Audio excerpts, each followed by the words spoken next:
आप सुन रहे हैं रेडियो टशन, जो छू ले आपका मन।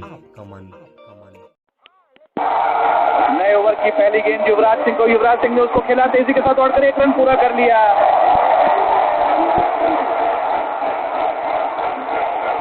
271 रन 4 विकेट पर। जीतने के लिए अब 4 रनों की आवश्यकता है।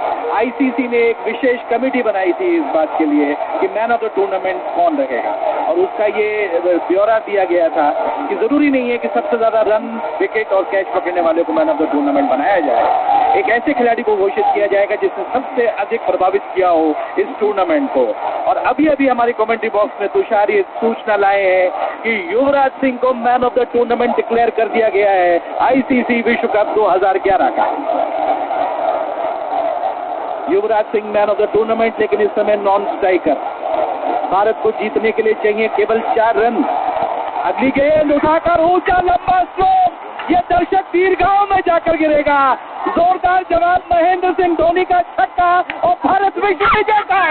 आज पूरी दुनिया मुट्ठी में है। भारत 50-50 के विश्व कप का सिरमौर बन गया है और भारतीय क्रिकेट टीम ने भारतीय क्रिकेट प्रेमियों को एक अनूठा तोहफा दिया है। एक ऐसी नगरी में आम आदमी फिल्म देखता है या क्रिकेट खेलता है, उससे मनोरंजन होता है। आज बॉलीवुड और क्रिकेट सितारे मिलकर जश्न मनाएंगे। नमस्कार, मैं हूं आपका दोस्त अमन और आप सुन रहे हैं रेडियो टशन, जो छू ले आपका मन। आज से हम शुरू करने जा रहे हैं एक और कार्यक्रम जिसका नाम है खेल की बात रेडियो टशन के साथ। ये इस कार्यक्रम का पहला एपिसोड है, तो आइए चलते हैं इस कार्यक्रम की ओर और देखते हैं क्या है आज आपके लिए खास। मेरे साथ इस कार्यक्रम में मेरा साथ देंगे आपके अपने जाने पहचाने रेडियो टशन की पुरानी आवाज मिस्टर रामकिशन पाल। स्वागत है आपका रामकिशन जी इस कार्यक्रम में। जी हाँ, बहुत बहुत धन्यवाद। और धन्यवाद रेडियो टशन का कि मुझे आने का मौका मिला और अपनी बातें, अपने एक्सपीरियंस को साझा करूंगा आप सबके साथ। बहुत शुक्रिया, अच्छा लगा आपके विचार जानकर। तो चलिए बढ़ते हैं हम इस कार्यक्रम के पहले पड़ाव की ओर, जहां हम बात करेंगे भारत और वेस्ट इंडीज के बीच खेली जा रही 3 एक दिवसीय मैचों की श्रृंखला के बारे में, जिसका पहला मैच कल समाप्त हुआ है। अगर मैं गलत नहीं हूं तो, अगर मैं गलत हूं रामकृष्ण जी आप मुझे टोक सकते हैं बीच में। नहीं, बिल्कुल सही। कल नरेंद्र मोदी स्टेडियम अहमदाबाद में ये मैच कल संपन्न हुआ। और उससे पहले कि मैं इस कार्यक्रम को शुरू करूं, श्रद्धांजलि देना चाहूंगा मैं लता मंगेशकर जी को, जो अब हमारे बीच नहीं रही। एक बहुत दुखद चीज है। स्वर कोकिला के नाम से जाने जाने वाले night angle of the India उन्हें कहा जाता रहा है, बुलबुले हिंद जिसको हम कहते हैं। वो 93 साल की उम्र में हम सबके बीच से चली गई। 8:12 का समय था जब उन्होंने आखिरी सांस ली। इससे पहले काफी दिनों से हॉस्पिटलाइज थी। डॉक्टर्स कह रहे थे कि ठीक हैं, स्वस्थ हैं, लेकिन अंत में उन्हें कहना पड़ा she is no more. One of the very sad moment in Indian history. पहले प्रधानमंत्री से लेकर मौजूदा प्रधानमंत्री तक सभी उनके फैंस रहे हैं और हम और आप भी कहीं ना कहीं उन्हें सुनते, देखते, समझते आए हैं। अपने बचपन से लेके अब तक की अवस्था तक की अगर बात करूं तो प्रेम हो, शिकायत हो, प्रार्थना हो, गम हो, खुशी हो, सब में लता दीदी, हम लोग तो शायद दीदी ना कहें, दादी कहें ज्यादा बेहतर होगा, क्योंकि बहुत बड़ी हैं हम लोगों से। और मैं ये नहीं मानता कि हम लोग के बीच वो नहीं है। उनके गाए हुए गीत आज भी हैं, कल भी हैं और सदियों तक रहेंगे। हाँ, शायद कोई दूसरी लता ना पैदा हो। जी हाँ, मैं एक चीज और जोड़ना चाहूंगा कि जो 1983 का वर्ल्ड कप हम जीते थे, उसके बाद उन्होंने हमारे बीसीसीआई यानी board cricket control of India को मजबूत करने में अपना बहुत बहुमूल्य योगदान प्रदान किया था। ये कुछ यादें हैं, पिछली यादें हैं ये 1983 की बीसीसीआई के लिए। और मैं अपनी पूरी रेडियो टशन की टीम से मैं इस पुण्यात्मा को भावभीनी श्रद्धांजलि अर्पित करता हूँ। बहुत शुक्रिया आपको। मेरी तरफ से भी लता जी को भावभीनी श्रद्धांजलि। उम्मीद करता हूँ उनके शोकाकुल परिवार को ईश्वर ऐसी शक्ति दे कि वो इस भयावह दुख से उभरें। हालांकि मुश्किल है। लता दीदी ने पर प्लेयर 40 लाख रुपए 1 लाख रुपए दिए थे उस समय जब भारत ने विश्व कप जीता था। ये 40 लाख रुपए की जो मैं बात कर रहा हूँ गलती से मैंने इसलिए बोल दिया क्योंकि अभी रिसेंटली जब भारत ने अंडर 19 वर्ल्ड कप जीता उसमें पर प्लेयर को 40 लाख रुपए दिए गए। अमित शाह के जो बेटे हैं जय शाह बीसीसीआई के जो फाइनेंस एक्टिविटीज को देखते हैं। ठीक है, चलिए बढ़ते हैं आगे और बात करते हैं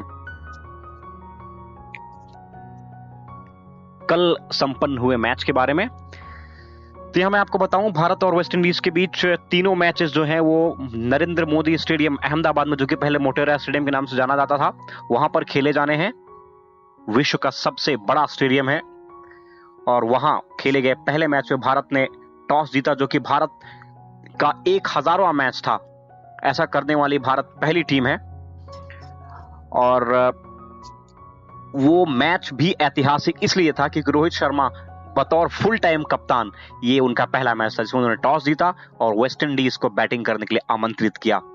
बढ़िया बॉलिंग के साथ वेस्ट इंडीज को भारत ने 177 रन के बहुत छोटे से स्कोर पर रोक दिया और बाद में भारत ने उस आसान लगने वाले टारगेट को 28-29 ओवर के आसपास पूरा कर लिया। उसमें बहुत सी चीजें डिस्कस करने के लिए हैं। चलिए शुरू करते हैं रामकिशन जी के साथ चर्चा का सिलसिला।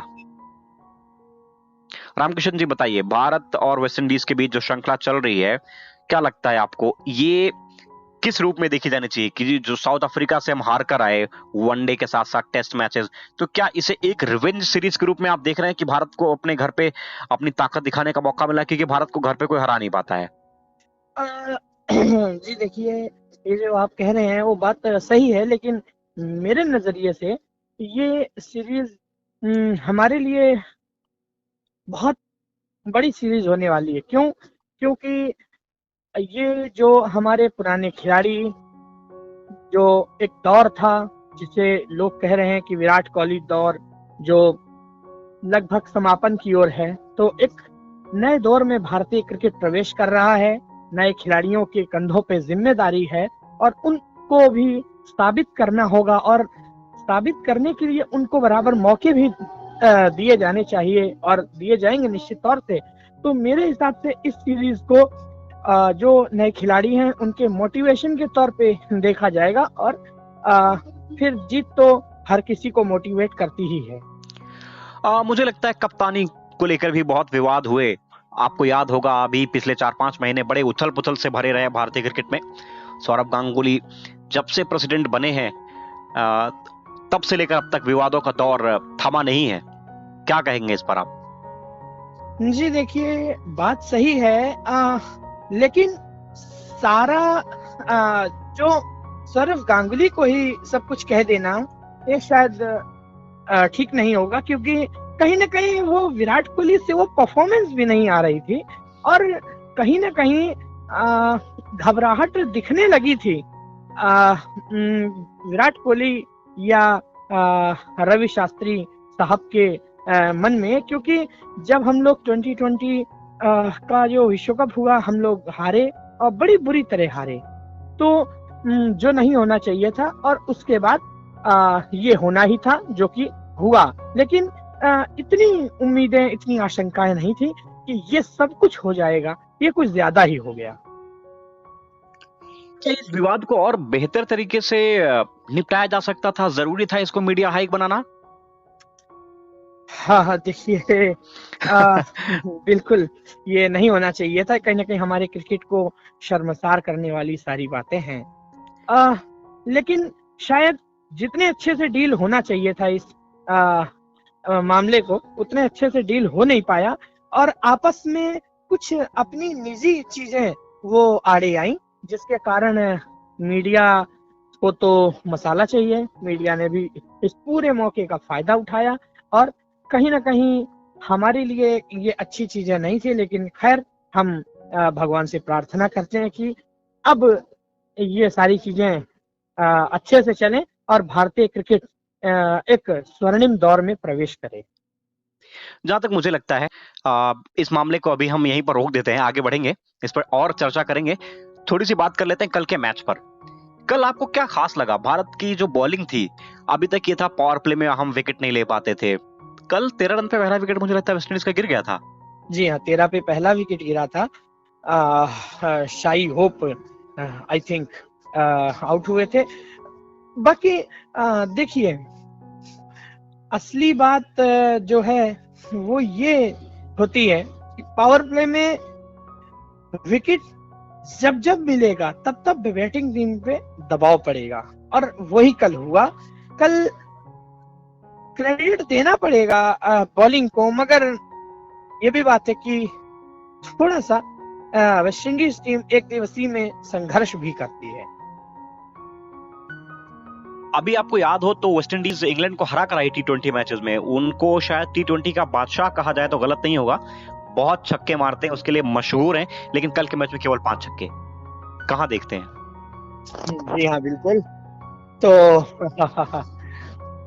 ये मैं कहता हूँ वेस्ट इंडीज 2020 जो फॉर्मेट है उसकी चैंपियन है, और लेकिन एक दिवसीय में अभी भी उन्हें बहुत कुछ साबित करना बाकी है, और वही शाई होप को खिलाने का फैसला था, क्योंकि शाई होप रुक करके बैटिंग कर सकते हैं। लेकिन कहीं ना कहीं भारत ने भी, जो भारत के नए लड़कों को मौका मिला, प्रसिद्ध सिराज, बहुत बढ़िया परफॉर्मेंस। टीम कोई भी हो, लेकिन आपको विकेट कोई भी हो, लेकिन आपको साबित तो करना पड़ेगा, जो कि इन नए नए युवाओं ने साबित किया है।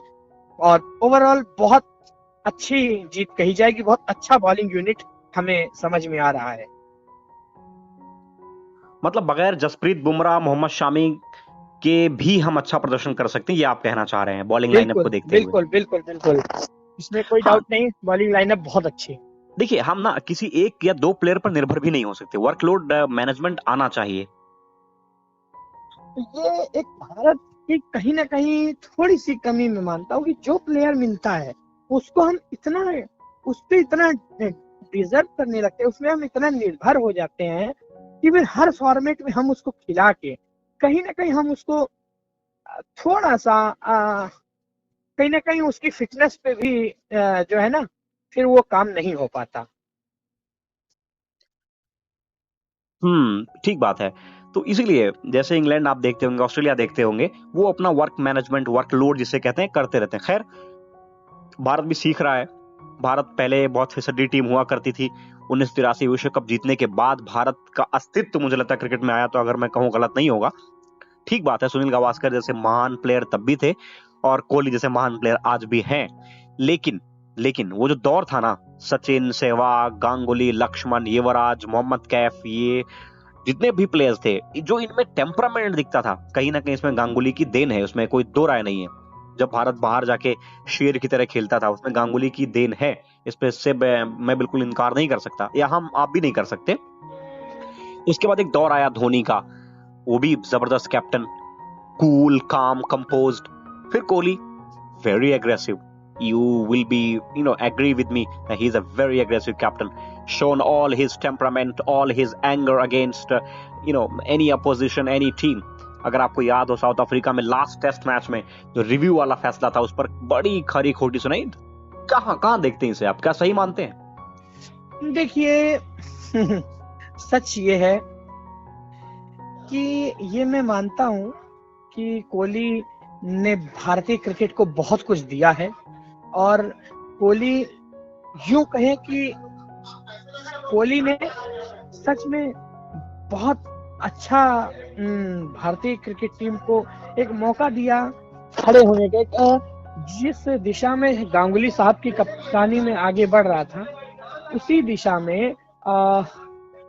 दिशा में अभी कोहली साहब ने टीम को आगे करके छोड़ा। लेकिन हाँ, वहां जब बात आती है ना, वो ईगो की बात आती है। क्योंकि देखिए, वो जो विवाद हुआ, मुझे लगता है वो विवाद नहीं होना चाहिए था, वो भावों में विवाद ज्यादा हो गया।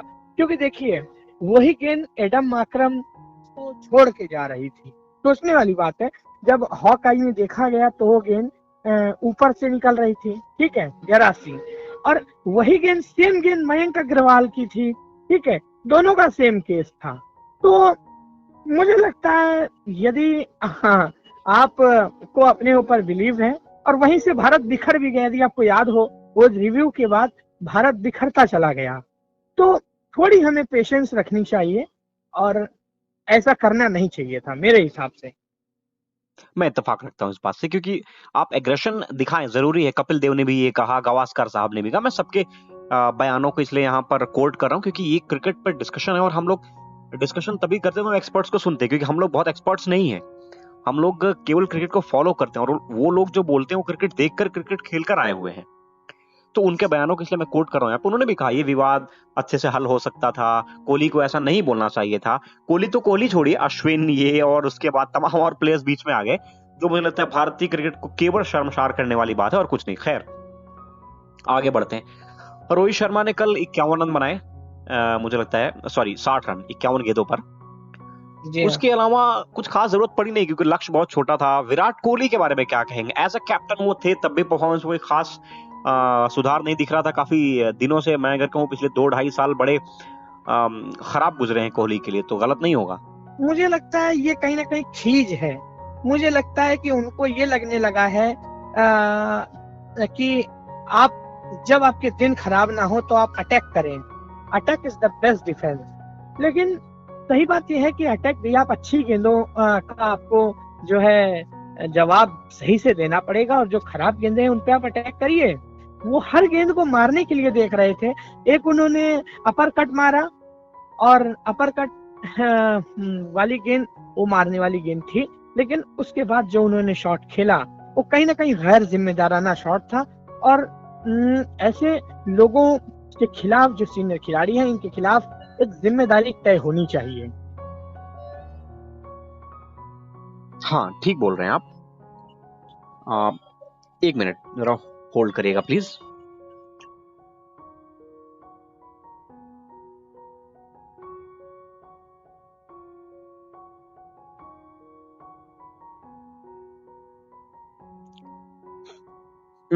तो मैं ये कह रहा था कि जहां तक मेरी अपनी समझ है क्रिकेट को लेकर, वो ये कि विराट कोहली शायद ये शो ऑफ करना चाह रहे हैं। कभी कभी ऐसा मुझे लगता है कि उनके बिना टीम इंडिया नहीं है, लेकिन उनके बिना भी हमने मैचेस जीते हैं। रहाणे को आपने देखा होगा ऑस्ट्रेलिया में, जब भारत 36 पर ऑल आउट हो गई थी, उसके बाद वहां से सीरीज जीत कर आना, ये चीजें हुई। अब शायद इन चीजों को आगे बढ़ के एक्सेप्ट करना चाहिए और विराट कोहली को अपना नेचुरल गेम खेलना चाहिए। अटैकिंग ठीक है आप करिए, it is a best form of defence, लेकिन इसका मतलब ये नहीं ना कि आप, जैसे आपने कहा कि सभी गेंदों पर मारो। आपने 2 चौके मार लिए थे ऑलरेडी, क्या जरूरत थी तीसरे बॉल को ऊपर खेलने की बिना मतलब? वही हुआ शे होप के साथ। देखिए 2 चौके उन्होंने मार लिए थे उसी ओवर में, सिराज के ओवर में ही, और तीसरी बॉल फिर मारने गए, ड्रैग ऑन द स्टंप। वो बॉल में स्विंग था, हिंट ऑफ अ स्विंग, थोड़ी सी अंदर की तरफ आई, बैट और पैड के बीच में जबरदस्त गैप, और उसका फायदा बॉलर को मिलते ही। अक्सर आप जानते हैं यू मिस आई हिट वाली जो थियरी है वो अप्लाई हुई। उसके बाद ऋषभ पंत दुर्भाग्यपूर्ण तरीके से रनआउट हो गए। वो तो बड़ा मैजिकल रनआउट था, पैरों से जबरदस्त थ्रो कहते हैं हम उसे, वो किया गया, अच्छी कलेक्टिंग। उसके बाद 9 रन बनाकर वो चलते बने। ऋषभ पंत के बारे में कुछ कहना ठीक नहीं, क्योंकि अभी वो लर्निंग स्टेज में है, डेवलपिंग स्टेज में है, तो वो आगे जाके इंप्रूव करेंगे, ऐसा मैं मानता हूं। लेकिन भारत को कहीं ना कहीं मुझे लगता है कि रोड मैप तैयार करना पड़ेगा, क्योंकि अगले साल T20 वर्ल्ड कप से पहले 50-50 भी है, और उससे पहले सॉरी उसके बाद 50-50 है, और उससे पहले T20 है। यानी अक्टूबर में T20 है और 23 में 50-50 है। 2 back to back world cup है भारत के पास, और एक तो भारत में ही हो रहा है उनमें से, जो 23 वाला है। तो वर्ल्ड मैप अगर आपके पास, या रोड मैप या वर्ल्ड मैप जो भी आप कह लीजिए, world map in the sense कि आप बाहर जाओ खेलने तो आपको कैसे खेलना, रोड मैप आप अपने यहाँ पे जब खेल रहे हो तो आप किस तरीके से चीजों को मैनेज करो, तो वो चीजें अभी शायद कहीं ना कहीं कमी दिखती है मुझे। बड़ा लंबा सवाल पूछ लिया मैंने आपसे, जवाब दीजिए। हाँ, बिल्कुल। भारत को एक रोड मैप तैयार करना पड़ेगा, और उस रोड मैप में एक पूल बनाना पड़ेगा खिलाड़ियों का। उस पूल में करीबन 30 से 40 खिलाड़ियों को तैयार रखना पड़ेगा। एक विनीत गर्ग साहब बड़े अनुभवी कमेंटेटर हैं, उनकी मैं सोच से इत्तेफाक रखता हूँ। वो कहते थे, या वो कहते हैं कि जितने हमारे खिलाड़ी हैं जो परफॉर्मेंस करके आ रहे हैं, जिनके अंदर काबिलियत है, उनको हमें संजो के रखना पड़ेगा। क्योंकि पिछला साल या पिछले कुछ बरस ऐसे आए हैं जो हमारे तेज गेंदबाज आए और चले गए, उनको हम संजो के नहीं रख पाए। लेकिन आज हमारे पास भी एक जखीरा है, उस जखीरे में से हमें प्लेयर को संभालना आना चाहिए। अभी भी आप देखेंगे तो उमेश यादव, मोहम्मद सिराज, शार्दुल ठाकुर, भुवनेश्वर कुमार, जसप्रीत बुमराह, तमाम नाम हैं, लेकिन जरूरत है हमें संभालने की, हमारे को एक पूल बनाने की, और रोटेशन पॉलिसी के साथ भी हमें चलना आना चाहिए। वर्कलोड जो आपने पहले बात कही थी इंग्लैंड ऑस्ट्रेलिया में, भारत को उसका भी पालन करना होगा। 2023 के विश्व कप को यदि हमें जीतना है तो हमें अभी बहुत काम करना बाकी है। मैं उम्मीद करता हूँ राहुल द्रविड़ के दिमाग में भी चल रही होंगी ये सारी बातें, और कहीं ना कहीं ये हमें उन प्लेयरों को संरक्षण देना होगा, हमें उन प्लेयरों को बताना होगा, नहीं जी हम आपके पीछे खड़े हैं, आप बहुत सही कार्य कर रहे हैं, आप अपनी फिटनेस पे कार्य कीजिए और आप हमें कुछ करके दिखाइए, आपको टीम से बाहर होने का खतरा नहीं है। आपको ये साबित करना, आपको ये उनको बोलना पड़ेगा, आपको संरक्षण देना पड़ेगा, नहीं तो ये जो जखीरा है ये नदारद हो जाएगा और फिर भारत वैसे ही तरसता रहेगा जैसे कुछ बरसें पहले ये लोग कहते थे कि पाकिस्तान में इतने अच्छे तेज गेंदबाज आते हैं, भारत के पास तेज बॉलर क्यों नहीं आते।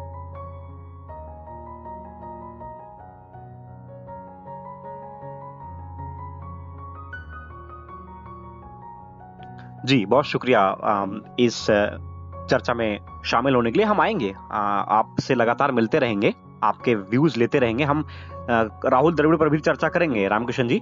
लेकिन अभी हम क्योंकि इस मैच की बात कर रहे थे इसके लिए मैंने आपका शुक्रिया अदा किया।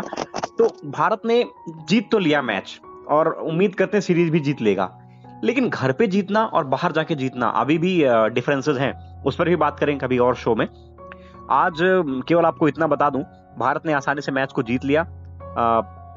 अगला मैच उनका कल है और सेम स्टेडियम पर ही है, उस पर थोड़ी सी नजर डालें अगर। उससे पहले आपको बता दें हुआ क्या। टॉस आपको बता ही दिया, भारत ने जीता, बल्लेबाजी नहीं की उन्होंने, बैटिंग करने के बजाय उन्होंने बॉलिंग करने का निर्णय ले लिया। ठीक किया, 176-77 रन कुछ होते नहीं है। ईशान किशन से ओपनिंग करा ली कप्तान ने, बगैर किसी मतलब के तो कराई नहीं होगी।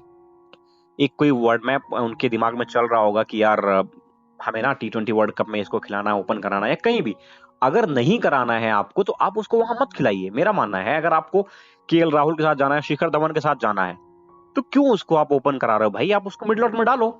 नहीं डाल सकते अगर आप एक साथ 2 विकेट कीपर खिलाने की क्या जरूरत है आपको? ऐसा भी कर सकते हैं आप, लेकिन नहीं। अभी एक मैच हम जीत चुके हैं, इसलिए इन पर हम आराम से चर्चा करेंगे।